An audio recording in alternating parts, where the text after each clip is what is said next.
Bien, pues en la noticia, las entrevistas, saludamos de inmediato al ingeniero forestal Roberto Francesconi. A ver, Roberto está acá por varios temas, él es especialista, pero hay una preocupación en las últimas horas porque se avecina el verano y los incendios forestales son materia de noticia. Hubo una emergencia acá en el Cerro Manquimavia en las últimas horas, en el sector de Chihuayante. Roberto, bienvenido, gusto saludarlo, ¿cómo está? Bueno, muchas gracias por esta invitación. Sí, efectivamente hubo una emergencia, vamos a hablar, es muy importante que podamos nosotros comentar esta situación, ver los alcances que hay que hacer, cómo reaccionar, porque no se olviden, nunca hemos conversado un poco del currículum mío, pero yo trabajé en Forestal Mininco más de 11 años en combate a incendios forestales como coordinador aéreo. ¿Y por qué le llamó la atención en especial? Porque es a lo mejor un tiempo de partida de los siniestros forestales. ¿Hay algo? Bueno, se habla que son provocados, etcétera, etcétera, o hay maniobras, ¿qué cosa? Bueno, los incendios, ahí hay que dejar dos cosas de lado, o sea, vamos a hablar objetivamente y científicamente. Estos incendios son provocados. No es que aquí pasó de casualidad, cayó un rayo o la lupa, este incendio fue provocado. Y nosotros, inclusive yo me incluyo, no estaba preparado para una emergencia de este tipo el día de ayer. O sea, nadie está preparado para esto. Yo venía de haber tenido una jornada familiar, después del mall, terminamos tarde, a esa hora de las 11 de la noche, llegando a Chihuayante, de Villuco, y de repente veo una luz grande arriba, sí, una llama, sí, pero pensé que era otra cosa. Pensé que podía significar, no sé, una luz o algo así.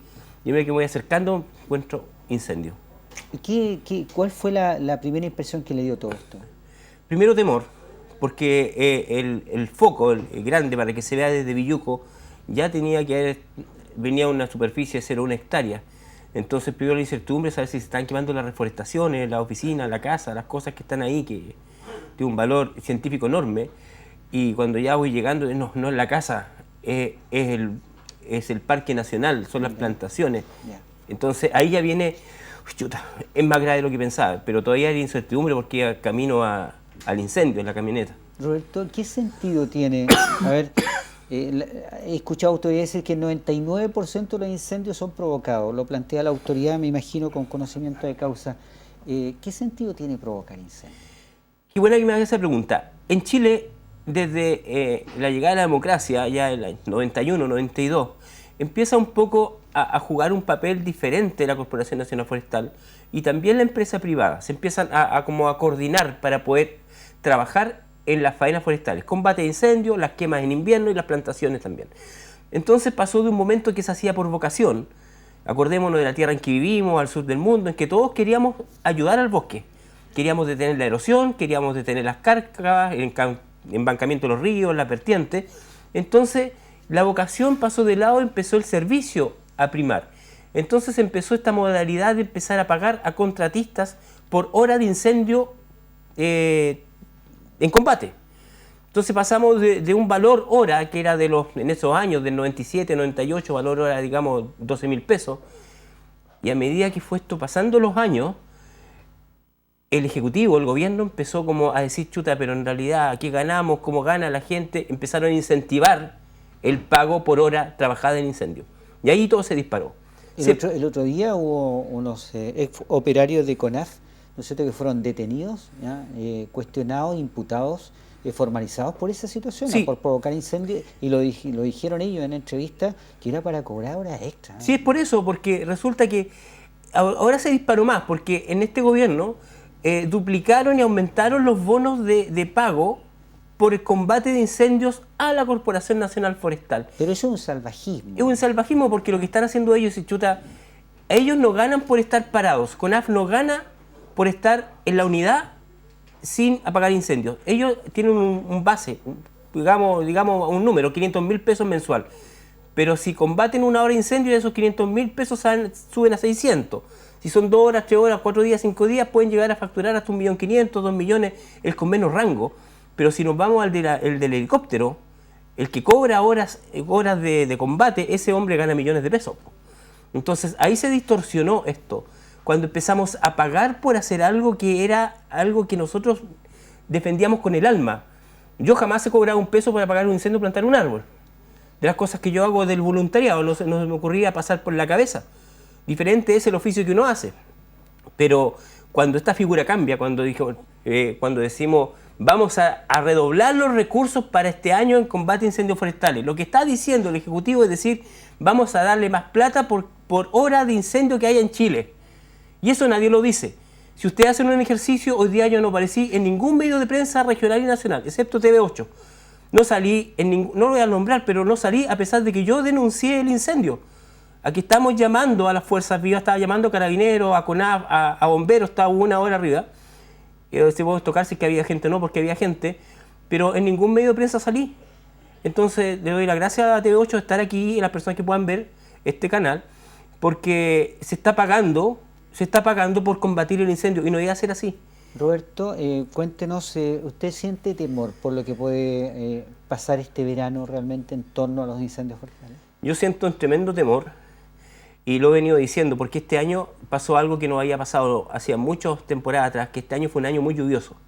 De hecho, se espera lluvias hoy día que viene un poco a apaciguar un poco este material que hay, pero este año lluvioso hizo que la biomasa aumentara de un 30, un 40, un 60, al 100% más de lo normal.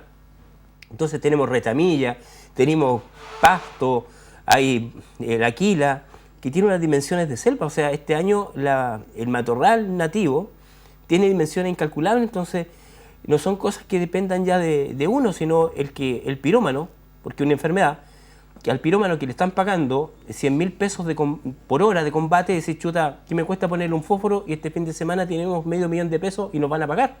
¿Y qué mejor pagador que el Estado? Porque el Estado tiene que pagar.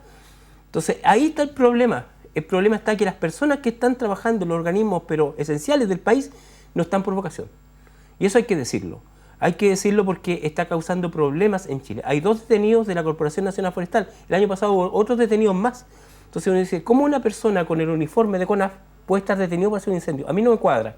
Pero si yo le digo que a esa persona se le da un bono por tantos miles de pesos por combatir, ahí sí me cuadra, po. Tiene que haber un filtro en la contratación de esta gente, pero un filtro muy fino, ¿no? Porque ¿quién controla eso, no? El terreno. Es que ahora es como dijo un abogado, un bolsillo payaso, porque cabe todo en el bolsillo un payaso. Es incontrolable, porque las personas, no todo en CONAF, porque en CONAF hay personas que están con vocación, que muy ya valiosas. 30 años, 40 años, algunos que nacieron con CONAF, y viene este recambio generacional que el que está por las lucas nomás, que está porque es una buena opción nomás. Y esa persona en la que hay que trabajar un poco en la capacitación, decirle qué es lo que es un área protegida, qué es lo que es un área buffer, qué es lo que es un parque nacional. Entonces hay que hacer un trabajo grande detrás de las autoridades que están asumiendo, las que están a cargo de este tipo de contingencia. En función del medio ambiente, año 2025, ¿qué advierte usted con preocupación? ¿Qué hay que mejorar? ¿En qué hay que aportar y estar ahí al frente, diría Roberto? Mira, esa pregunta es esencial y ojalá la estén viendo las personas que están a cargo hoy día de este tema. Primero que nada, hay que hacer una grilla, una cuadrícula, como se llama en incendios forestales, decir ya cuántas hectáreas hoy día hay que proteger de la octava región del Biobío, hectáreas pero con valor natural alto. En el Parque Nacional son 3.000. Ya, en 3.000 hectáreas, ¿cuántas fuentes de agua tengo para apagar el incendio? ¿Tengo o no tengo? Sí, hay fuentes de agua, ya. Identifícame la vertiente y los cursos de agua cercano al Parque Nacional Longuén. Son 6. ¿Alcanzamos con eso? No alcanzamos. Construyamos pozos profundos. ¿Cuánto sale un pozo profundo? 50.000 pesos el metro. Encontramos a los 15 metros de profundidad napas freáticas en el Parque Nacional. Hagamos pozos profundos en los lugares más críticos y apagamos el incendio y tenemos una fuente de agua. Y listo. Pero cuando tenemos esta contingencia, no hay agua. Ayer el carro de bomberos tenía que bajar a Chihuayante, abastecerse de agua y subir el cerro de nuevo. Media hora perdida. Claro. Entonces, un jefe de incendio es una persona que está sobre las capacidades de los demás porque ve cosas que no todos ven. Entonces, para proteger un recurso natural como el Parque Nacional Longuén, hay que tener claro cuántas fuentes de agua, R2, que hay un código R que se ocupa en forestal, R1 es malo, R2 es bueno. ¿Cuántas fuentes de agua tenemos para apagar el incendio? ¿En qué lugar? ¿Y con qué accesibilidad? Eso tiene que hacerlo el jefe de incendio, tiene que hacerlo el alcalde de cada comuna, Hualqui, Chihuayante y Concepción, de saber con cuántas fuentes de agua cuenta. Porque no pueden depender de un tanker para apagar un incendio, porque el tanker no funciona en la noche. De hecho, 3 días de incendio, ¿qué pasa con la...? Claro. No pueden volar, porque el espacio aéreo se copa con el humo, no hay visibilidad, pierde sustentación el avión porque como el oxígeno se disipa, pueden caer. Y pasan todos estos accidentes que han pasado, que capotan los aviones y los helicópteros porque el oxígeno disminuye por el consumo del fuego. Roberto, ¿qué responsabilidad tienen las autoridades? Usted ya nombró a jefes comunales, pero la autoridad superior frente a este escenario. ¿Qué responsabilidad? Ya, ayer, igual que la vez pasada, arribé al incendio, hizo un llamado a través de las redes sociales. La primera unidad en llegar fueron los bomberos. O sea, los que trabajan sin sueldo, los que trabajan por vocación, los que trabajan con recursos que son de donaciones internacionales y nacionales. Esos fueron los primeros en llegar. Y de hecho, está en el video, me emocioné, me corrieron mis lágrimas porque estaba solo y llegaron los bomberos a apoyar una situación. Los bomberos tienen, en este momento, tienen en sus manos el destino de los bosques, porque CONAF llegó a la hora después. La empresa privada, que era Arauco, que es dueño de los fondos donde estaban desarrollándose el incendio, llegó 30 minutos después llegó antes que CONAF, pero llegó después de los bomberos. Entonces, ¿qué mea culpa o qué responsabilidad tienen las autoridades? Primero, es que el dueño de casa tiene que ser más eficiente que el voluntario. A ver, por lo mismo. A ver, la reserva Nonguén hay 3 alcaldes responsables, ¿no es cierto? Walqui, alcalde nuevo, asume Fuentes, en Chihuayante Lozano, rostro nuevo, y en Concepción Héctor Muñoz. Deberían trabajar, yo diría, afinadamente los 3 en función de aquello, ¿no? Coordinadamente. Sí, y decirle a las 3 nuevas autoridades, a Héctor Muñoz, a Ricardo Fuentes y a Jorge Lozano, que trabajen con personas capacitadas. De hecho, yo me pongo al servicio de las municipalidades para que podamos trabajar. Personas que tengan experiencia. Busquen personas, si hay cientos más de personas, que puedan primero decir, señores, ¿cuál es la primera prioridad para poder manejar la contingencia? Fuentes de agua. Es lo primero. Ayer bomberos no tenían una fuente de agua, no hay una fuente de agua y no va a haber, mientras eso no esté definido en un plan de contingencia. Plan de contingencia Chihuayante, fuente de agua, siguientes coordenadas, fuente río, tales coordenadas, fuente de abastecimiento, piscina, tales coordenadas, listo. ¿Y eso no se hizo? No se hizo, no se va a hacer porque ellos trabajan sobre la inmediatez. Sobre la inmediatez. Improvisando para que la gente pueda ver en la... Entonces esa improvisación hace que todos los años vuelvan a pasar lo mismo. Y eso ya está generando consecuencias porque todos los años, fíjate que la superficie de Parque Nacional es menor. Y decir una cosa que es súper importante, que si yo ayer no hubiese llegado a ese lugar, hoy día tendríamos el incendio dentro del Parque Nacional imposible de apagar. Porque cuando se empiezan a consumir los tocones de 100 años, 200 años, eso es pellín hecho carbón. Aunque venga el incendio después, empieza a salir el humo, viene el viento. Hubo un incendio que duró 50 años, para que ustedes sepan, en el sur de Chile, que el bosque Alerce que había, que los colonos prendieron fuego para habilitar terrenos agrícolas y demoraron 50 años en apagarlo. Imagínate el Parque Nacional Nonguén, donde tenemos 3.000 hectáreas hoy día que están en un pedacito chiquitito, rodeadas de plantaciones de eucalipto. Entonces necesitamos, primero, un plan de contingencia, definir los cuerpos de agua, y segundo, definir los lugares de emergencia, de salida y de entrada. ¿Qué va a pasar cuando tengamos brigadistas muertos por el incendio? ¿Nos hemos puesto en esa situación o la vemos muy lejana? ¿Usted la ve lejana? Se ve ahora, yo creo que a la vuelta de la esquina. A la vuelta de la esquina. Sí. Entonces también poner en segundo plano qué va a pasar. ¿Ustedes están preparados para que un familiar de los suyos fallezca arriba en el cerro, combatiendo el incendio? ¿Están preparados ustedes en la casa para que su hijo, su padre, fallezca porque el incendio se escapó? Entonces, señores autoridades, en ese plan de contingencia que les estoy detallando, primero, fuentes de agua R2, los que están en incendio van a entender. Segundo, vías de escape y de emergencia, urgente. Si van a llevar a los bomberos que no tienen capacitación en manejo de incendios forestales, porque el incendio forestal no es el incendio estructural, el incendio forestal es impredecible. Hay un fenómeno que se llama conflagración. No sé si lo he escuchado alguna vez. Sí. La conflagración es un punto en que el fuego arde, que sale por todas partes. Está el fuego acá y de repente está ahí, sale acá y la mesa se combustionó completa. No hay posibilidad de salvarse. Entonces, bajo ese escenario, la conflagración, ¿están preparados ustedes para aceptar que un familiar murió quemado? Ayer llegaron los bomberos apagar un incendio forestal. ¿Qué hubiese pasado si yo a los 10 kilómetros por hora de viento lo subo a 60 kilómetros por hora de viento? No queda nada. Se mueren los bomberos. ¿Por qué? Porque todavía no han hecho una vía de escape, de salida de emergencia frente a la contingencia. Y le estoy diciendo cosas verdaderas porque yo trabajé en incendio, trabajé cuando se murieron 12 brigadistas en Portugal. Y en esa situación no hubo caso, no se podía hacer nada, no se podía, se murieron quemados. Y tenían experiencia, tenían años trabajando frente al incendio, pero Portugal no tenía contingencia. Portugal no tenía vías de escape, no tenía lugares para refugiar al combatiente, pero nosotros tenemos experiencia de años, entonces resulta que en este momento los cargos importantes están a cargo, discúlpeme la palabra, soy una persona bien cuidadosa, de ignorantes, pero en el buen sentido de la palabra, ignoran cosas. Hoy día le ha tocado fácil. Fácil significa han talado árboles de 10 años, ya no importa que hagan más. Se quemaron 0,5 hectáreas, no importa, lo controlamos.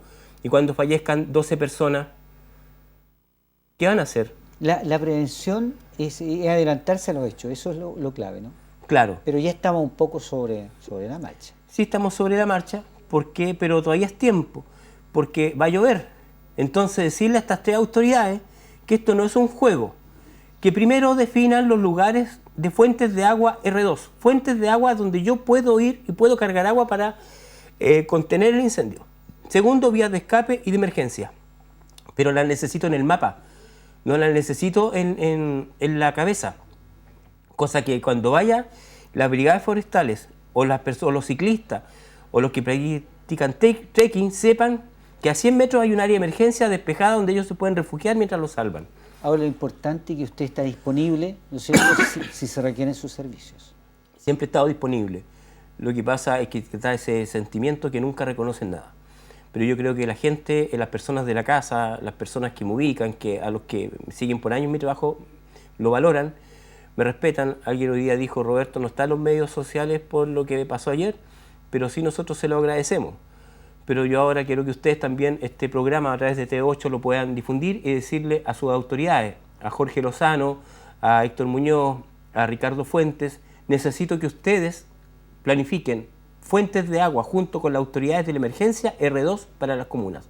¿Cuáles fuentes de agua tenemos para sacar y apagar el incendio? Segundo, áreas de emergencia, de salida, porque se lo estoy diciendo, va a morir gente.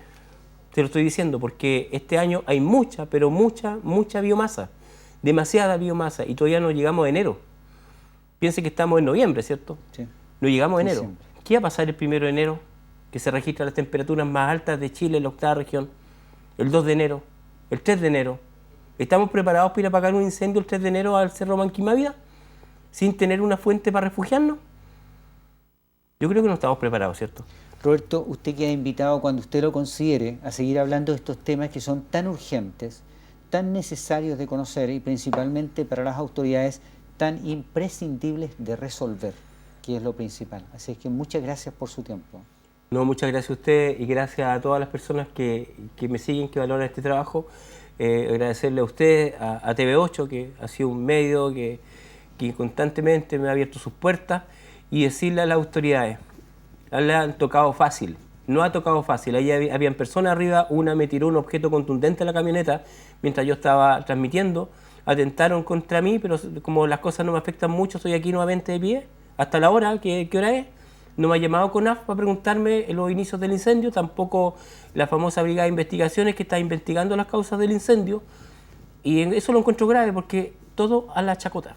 Entonces pongámonos claros que no están preparados ustedes para las verdaderas contingencias que se vienen. Así que gracias TV8 y les dejo eso abierto. Muy bien. Está invitado cuando usted lo considere. Muchas gracias. Roberto Francesconi, ingeniero comercial, en las noticias de las entrevistas. Volvemos en un minuto.